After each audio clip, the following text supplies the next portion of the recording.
Ooh, we got. Hey Hey, everybody. everyone. All right, we're live.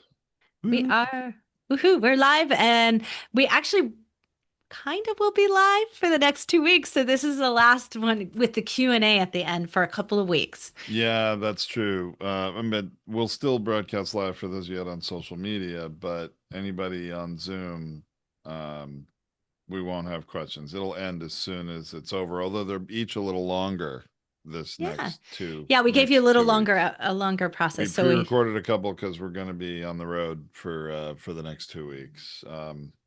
But we're going to show up for all of you as usual. That's right. And some really good, the next two are very, very good topics. One with Fran Asaro again, and another one with Gordon Firemark, who's the podcast attorney.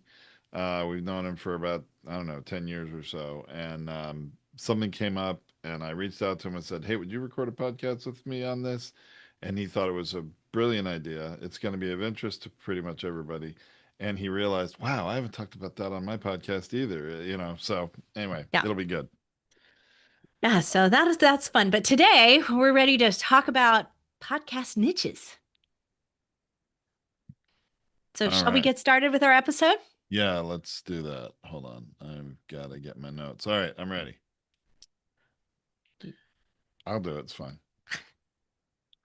Welcome to Feed Your Brand. I'm Tom Hazard, along with my co-host Tracy Hazard, and today we're going to talk about niching down your podcast to up your engagement. And that may sound a little counterintuitive, but there's a lot of wisdom in it and a lot of experience. So let's take it away, Tracy. Yeah, as our good friend and podcaster Scott Carson says, riches are in the niches.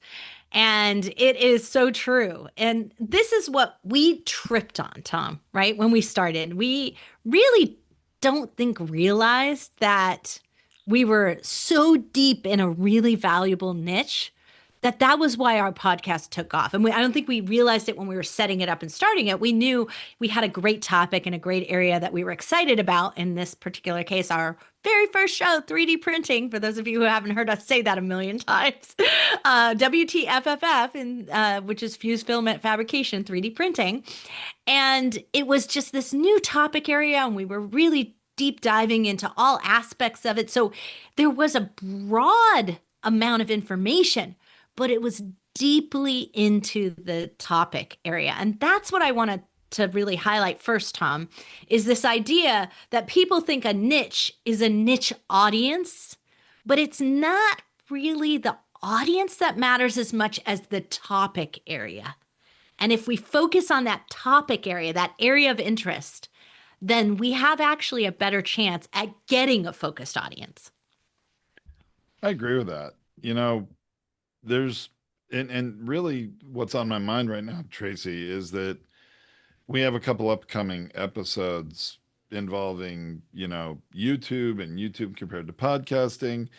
And there's really a big difference between YouTube video consumption and podcast consumption in our experience, anyway.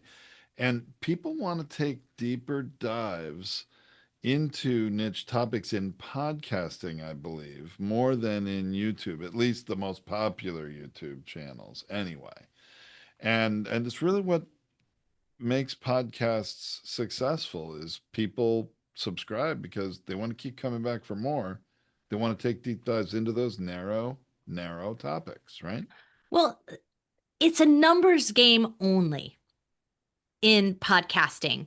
It's how many listens can I get, right? How many plays can I get if you go in the generalist model? So the only choice you have is to up your plays. That's the only way you're going to make more money.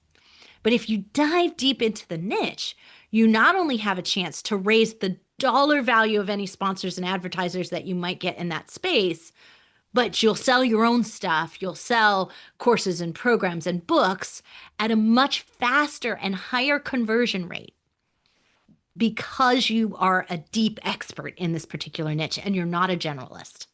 So when we're out there on YouTube and we're just trying to get everything anywhere, or we're out on social, it's the generalist model is what you have to do because you're focused on your demographic. So you have to do anything that that demographic cares about. But in podcasting, The demographic doesn't matter as much as the topic area niche. It's similar in blogging too. When you think about it, that those two things are a lot more similar, and we've said this so many times before that bloggers do better in podcasting than influencers do. They have an easier time of making a go of it, and that's because they understand this niche down model. I really feel like what we're saying here and what I'm seeing happen with the YouTube channels that are very popular is they're very good at grabbing attention in the moment with what's current, what's trending right now. It's kind of like, the shock factor, or, they've got to grab you within those first few seconds, or no one's going to be watching the whole video. The tactics for getting you to watch a video long enough are very different than in podcasting. And it's for a lot of these same reasons. Yeah, we find that the niche model is a better starting point. And that's what I want to say. It doesn't mean that you're not going to broaden as your audience grows or do any of those things. But when we started our 3D print podcast, we thought our audience was going to be 14-year-old boys in their garage. Like that's what we said. Like it was just going to be, and they don't have any money. So like, why are we doing this? Well, because we thought maybe there was some other people out there who could use the information. And so we were out there exploring it. What we found is that there were very few 14-year-old boys in their garage listening to our podcast, but there were lots of retired engineers and educators in the Midwest and women in STEM. It was like broad. It was so broad in terms of the demographic model that I think the age range and the parts of the country we touched on shocked me when we looked at the numbers later and we got more and more information. But it didn't change what we were talking about. None of that changed because the topic and what we needed to cover was what everybody needed because they were all interested in 3D printing.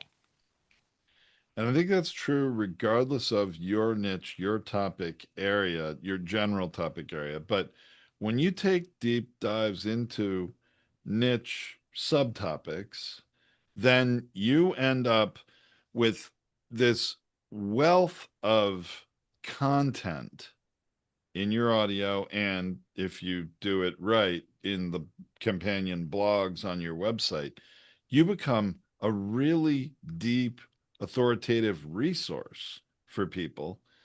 You get found in more Google searches, you get found in more podcast searches, but people find you and they become loyal, raving fans that keep coming back for more and more and more because you're always expanding what you're talking about in all these little niches around the same topic. And, we've done it now in podcasting for a long time. And, in this podcast, and, a lot of the people we support in podcasting, they have different topics, whether it's, real estate or medical or, gosh, so many different things, publishing. Um, it's really endless, but there's a lot more long-term value, I guess, is what I'm trying to say. There's a lot more equity you build, if you want to think about it and put it in real estate terms, equity in your podcast, equity in your website, equity in your brand, In your authority, your authority that is out there when you put it out in all the ways that you should. And don't just leave it as audio in the listening apps, your website and on social and other things. You end up building this really deep catalog of data that continues to serve you for years and years and years, and it still happens. I mean, I personally experience it every week. I get people coming to our website from a Google search that was a very niche topic about podcast websites that it still comes up on the first page of Google search, first organic thing. They click, boom, they're on our website. They found our show. And I hear this from customers all the time. I mean, we have a customer I was just reviewing one of their websites. Each episode blog ranks on about ranks on about 80 keyword phrases each blog. I mean, these where websites can become powerful, but it's not just about the website, it's about your content, your podcast. Absolutely. And we mentioned at the beginning of this, riches in the niches from our podcast friend Scott Carson, no closer show. No closing. It's a really deep dive niche within the real estate market. How valuable is that? And it's cyclical. So it comes back as to being there's a lot more distressed notes at this time or about to Or happen. coming up, I'm sure. Coming up, Yeah. yeah. And so it's going to happen again. And all that catalog and resource of information, he's the choice. Like, how could you not? I think he has over He's the authority. is it over 1,000 episodes yet? I don't know. I It's don't pretty know. darn It's got close, to be I would close. think. Anyway, it's really large. So why wouldn't you go to someone who's got that bank of knowledge from year over year over year to help you tackle what's coming for you next or what where you could be making money and in that section of the real estate market. So this is really why it becomes valuable. And we were talking about our WTFFF show. The reason we have this business that we have monetized is because we took that show and in 5 months, by the time we reached 100 episodes in 5 months, because we did we did five a week, so we did a lot of episodes. But we reached 100 episodes, and when we reached 100 episodes, we also reached the milestone of 100,000 listeners. That is amazing short period of time, and everyone was looking at us like, and this is a decade ago. Everyone was looking at us like, wow, how did you do that? A lot of the heavy lifting was done by the niche itself. And then our heavy lift was the number of episodes we put into it, the amount of content we put into it, because we covered so many important topics within that niche in a short period of time. So that's really where we want you to start. We want you to really think about this. Anyone who's out there just telling you to start an entrepreneur on fire is giving you bad advice as a startup podcast. If you have a celebrity, you can start whatever kind of show you want. But we do not want a show that is so generalized. In this day and age, you will have such a difficult time of drawing an audience. And if you want to, we're going to talk about this next week with Fran, or I'm going to talk about this next week with Fran. But this deep dive into this idea that you want monetization on YouTube, that you want to hit the metric of watch time hours, which is what we're going to talk about next week. In order to hit that metric, you need people to consume your entire catalog. You need them to consume every episode. So when you add up those numbers, Tom and I had 100 episodes and we had 100,000 listens. It's spread amongst all of those. That means we actually didn't have 100,000 listeners. We had 100,000 listens, right? That's what we were getting on a monthly basis because they had 100 episodes to consume. So every single listener could consume 100 episodes of our show. And they did. That's what always shocked me at that time. We used to get reached out and someone would say, I just binged on your first 50 episodes. And I'm wondering if before I get to the next 50, if you've covered this topic. If you haven't, please record it. So it's there for me when I get there. I can't tell you how many times somebody said that to us. It was a shock to us that, wait, people are binging through all our content. This was a decade ago, so it was new to us then, but that's exactly what happens as long as your content is still relevant. And for most people that are podcasting for, topics that are related to what they do for a living, there are usually a lot of evergreen topics there, and they will continue to serve people year after year, as we've found. Now, obviously, things change, but that's where you can do an update niche topic episode and, update something and, link it back to the previous episode so that you continue to serve people and expand your knowledge base and expand your content that you're serving people with. It, you know, People often, Tracy, I'm always surprised, and I don't know why I am because we've been doing this a long time now, but I'm surprised when a new podcaster comes to us and or an aspiring one and they're questioning getting started because they're like, I don't know that I can come up with something to talk about every week for a year. And it's like, really? In my experience, I think it's really easy now because we've been doing it for a long time. But when we sit down to brainstorm topics, they're worried about having coming up with 25 for the first 6 months. and we end up coming up with 150 in an hour. I mean, it's really you when you think about, again, like you said, you don't want to cover too much, you don't want to go too broad and try to do everything in one episode. No, you're doing very, very small, I would call them micro chapters, really, of content for each episode that will give you something to talk about and true value to provide your audience for the foreseeable future. You should be able to come up with more niche topics, micro topics, subtopics about your, area of expertise, your topic, your genre, then you will have time to record. Absolutely. And they'll recycle. Trust me. I mean, I don't know how many times in 3D printing, we covered filament. Again, there was always something new we could cover on the side of filament, so it will come up that you'll be able to talk about these things again and again because new things will change. Things will change in your marketplace, change in your industry. There's always an opportunity to do that. The other part, though, that I want to say is somebody's sitting here thinking, but I have a really general entrepreneur show. What do I do? So let's give them some advice time. I think that it's not, this is my favorite part about podcasting is how flexible everything is. So if you've already started your show and you say, maybe this is why it's not working, it's too generalized. There's a hint somewhere in your show, somewhere in your catalog already for where your niche in your marketplace lies. It's probably in one of three things. One, the topic you've come back to again and again and again, or if you've done interviews, where those conversations go again and again and again. And it's because it's an essential piece of whatever's going on in your particular business, your particular perspective, your particular market area. It's coming up again and again. So that's hint number one. Now, if it's popular and needed and of interest, it got talked about on social media. It probably got the highest plays in your analytics. It's the one that you got the most feedback on. So it's one of those where you think about it, the engagement is high. And the third thing that really is important to look at, and if you don't have your blogs already happening, then go use Google AdWords or keyword searches or any of those kinds of things.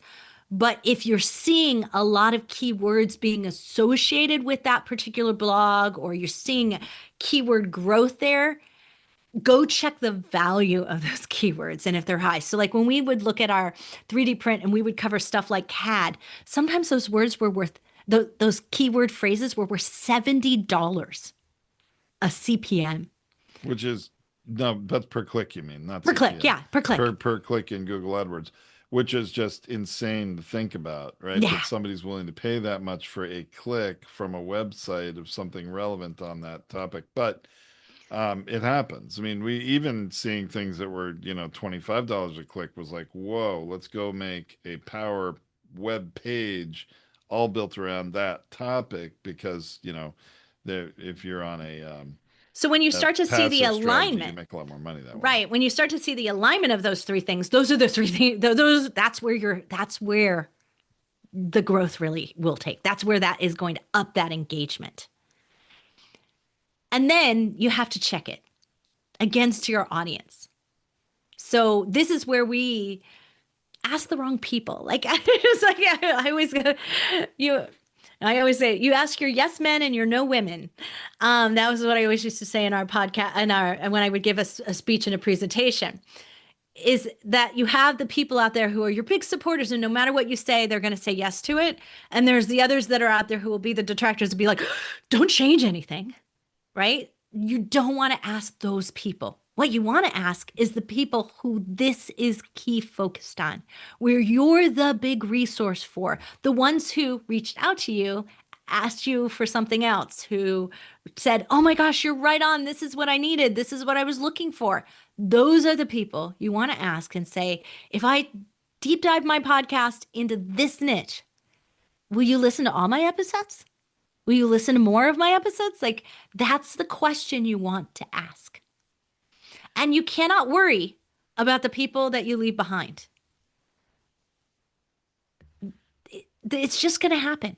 I think that's true. You can't really get too self-conscious about, well, I'm not covering this, I'm not covering that. I mean, if it's working and your listenership is growing, then don't worry about it. You want to fish where the fish are, right? You don't want to be creating content for something that maybe you as the expert think they're going to be interested in. I mean, don't get me wrong, you want to share your wisdom with people and those important, valuable nuggets of information that are going to help them, that things that they don't know. I'm not saying they should already know what you know, but you really do need to keep an eye on the pulse of the audience and what's resonating. And I remember some topics I was very surprised that, people would reach out about. I mean, we used to niche down, and it was easier when you were doing, well, easier and more difficult at the same time when you were doing 5 days a week. But what we would do is, for a while there, each different day of the week was a different sort of a theme. Like, we were doing 3D printing. Well, on Tuesday was like Tech Tuesday, which was a particular techie topic. Some people were really into it and other people were not into it, who were not super techie people, but still doing 3D printing. But we would get feedback, from some of the regular listeners commenting, said, "Oh, I really love Tech Tuesdays," and that would give us some feedback. All right, hey, let's pour some more fuel on that.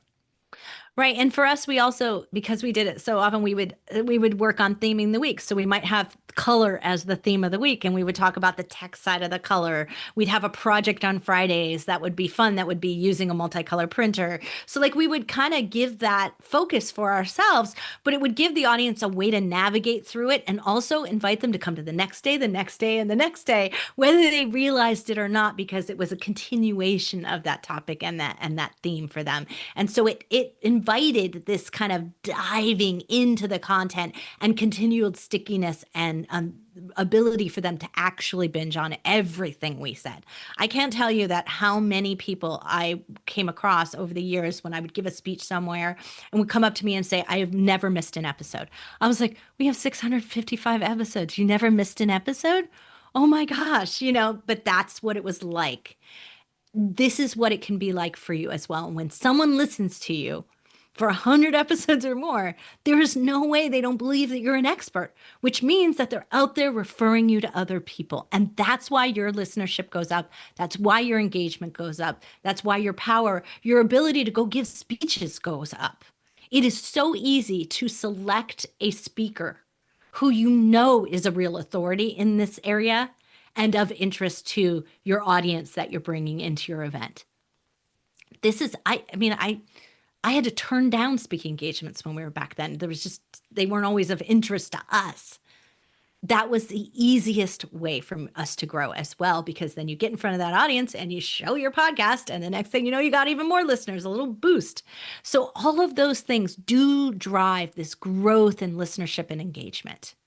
And that, I think, is really one of the critical factors that we're leaving on the table. Now, I want to be really careful here because I was saying before, Tom, avoid demographics, but that doesn't mean you should avoid niches and demographics of your guests. That's different, right? So I have a podcast that I'm doing right now with Scott Kelly called Emerging Managers Podcast.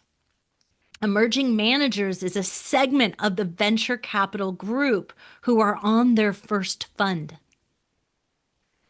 Half of our focus is to establish a relationship with those managers Who you're so that interviewing?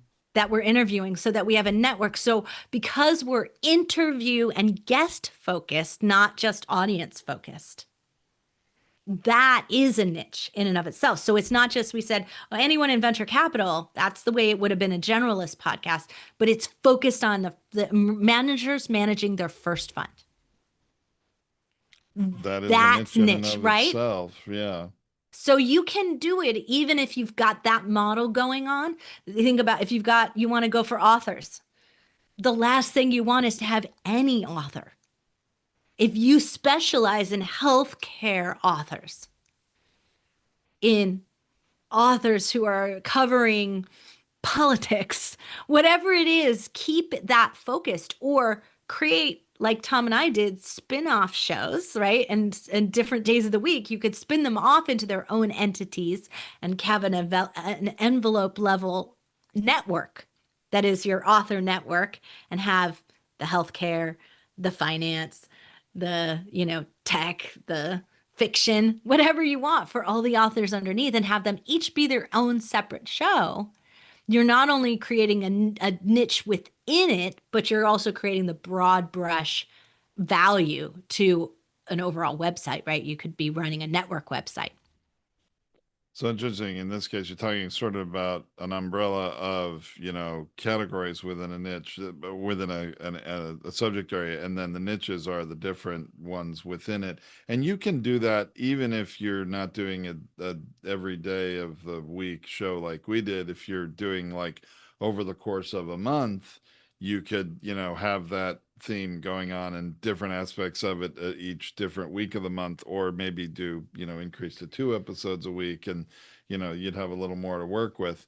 We So used to have there used to be a podcast network that was on the veterans. Did we? I'm not sure if they're yeah, still there. They're I still don't doing think it. It was a so. long time ago. But they used to have the veterans. And because it was like the umbrella network was focused and their website was focused on all kinds of veteran services and all kinds of introduction to veteran organizations. But by having individual podcast shows underneath it that were each diving into different areas like wounded warriors or, families and loss, whatever it might be, you've got those focused underneath. It makes it easier for listeners to consume in the area they need the help the most, but still keep it under the generalized umbrella of where the services were provided. That was, I mean, that was both the example I was giving about authors. You provide publishing services and other things for authors, but more importantly, if you provide marketing services for authors and then you divvy this up into smaller pieces below it where you're focusing on the different genres of it, what you're doing is creating a more valuable publicity model for the authors that you interview, your own authors, right? If you focus them on healthcare, and that's the kind of author they are, then anyone who wants to pick up healthcare news, new books, publicists that are out there, or someone who's looking to book for radio and TV, they could go to your podcast as a resource because it's isolated. When you have any author under the sun, it's too much work for those publicists to go through, for those guest placement agencies to go through. Like it's too hard. You when you keep it in that general, but when you keep it siloed, it's so much easier for that to provide more value. And you're still getting the generalized value of the focus of making sure that you're helping your clients market. So most people are not going to be part of sort of a collective of shows like that, but you got to think of your own show as a collective of niche topics, right? And that's I think what's going to apply to most of you. Well, you And can, especially if you have a really big show catalog. I mean, Tom and I have done this multiple times where we start spinning off our catalog. 3D printing has 4 volumes, actually. for Four you. volumes, yeah. And so, we've split them into volumes of 200, but they're by date. What if you split them out by volumes by topic? What if you split them off into volumes by so that your current show is the current 100, and then you break them off and move them into the others. Tom and I actually built Podetize to be able to spin them off, and you can move them into any one of the show volumes you want. So we made it really simple and easy to move episodes without breaking all your links and messing everything up, right? They still exist and they're still there. And that is really useful for you to be able to keep the navigation and deep dive going for somebody interested, but keep your existing recording model in the way that you work. So there are ways for you, if you already have an existing show, for you to start to niche it down and figure out models for reorganization. What else you got, Tom? Anything, any other ideas about niches? Niching down? I mean, it's I just think that I want podcasters and aspiring ones to really understand and believe that the niches are there in your topic area, and not to be concerned about, struggling to come up with it. They're there. You just need to think about it a little differently and come up with what those niche topics are. Something you can speak on for at least 20 minutes if you're solo, or if you're having a discussion with somebody, half hour to 40, 45 minutes, whatever it is. The niches are there. If you don't think they're there, you're just not approaching it the right way. You gotta, and I would always say approach these things from a perspective of what kind of questions is your ideal listener going to ask, if they're trying to learn something, and think about answering those questions and not answering too many in a single episode. Right. And you're looking for that overarching theme for the show itself that covers that niche area, that where you provide something unique and special, where you're bringing something special to the world. When we were doing WTFFF, it's what the fused filament fabrication. It was like the definition of everything was so undefined. There were like no user manuals to half the printers out there, right? Everyone was on their own figuring it out. So we were like, what the, and that's what we were helping them navigate. It was the perfect solution for us. But what we didn't deviate from, we covered fused filament. There are other types of 3D printers. We occasionally touched on them to highlight that they were out there and that you might want to use them and upgrade, but they were not the focus of the show. We were focused on that person 3D printing in their home, in their school, in their business with a fused filament fabrication machine. Like that's it. That's how we decided to define it, because all those other areas were like a totally different focus. It was like, we got to talk to business executives and VPs who are thinking about buying, metal machines. It was just too complicated for us to go down that road at the same time and keep it that general. So you can always do a special and cover something cool and unique that people want to know about, but you don't have to make it the focus of the show. So I just want you to think you can deviate from your theme, but deviate with a special purpose. That makes a lot of sense. Yeah, don't try to be all things to all people. Figure out not only what you're an expert at and what you're interested in, right? Yeah. But you need to be that expert or be a conduit to other experts to help if you need to provide more value to your listeners. But yeah, I mean, there's just so much wisdom to share, and reality is, um, This is where you the have a lot to equities. offer, and you just need to start thinking about what those topics are and put them out there. As you said before, Tom, this is where the equity is, right? This is where the Yes. value is. And I always think about it as I want to show that I could sell someday, right? I want to show that doesn't matter about me, that I could sell someday because it's so valuable to somebody else doing this next. And if that means how you name it, how it's focused, the website that you build around it, like all of those things need to be in a situation where I'm building this authority and equity. And because I cannot tell you how many of you, I hear this again and again. You want to leave a legacy, you want to be an authority, you want to be a, no longer a hidden expert, You want to be a right? resource, You want to right? be the resource, right? You want to be that person that's out there that people come to get their questions answered. That means that you cannot be a jack of all trades, or you will be a master of none. And that is really what we're saying here today is if you really want your podcast to take off, think about niching it down instead of generalizing it up.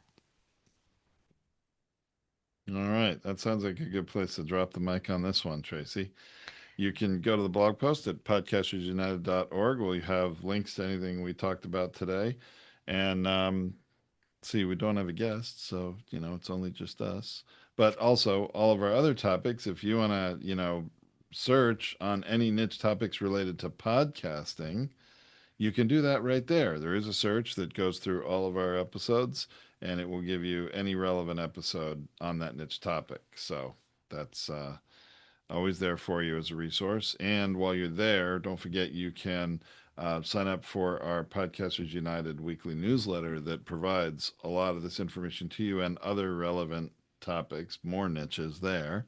And it actually will serve you more of what you're interested in. That's the way this one works. It's AI driven. So Yeah, check it it out. comes out on Tuesdays. Make sure you check it out because it'll tell you what our live topic is Wednesday. So if you have a lot of questions in that topic, join us live. If you get the newsletter, you can click through the link and you can join us live, and we'd love to see you there.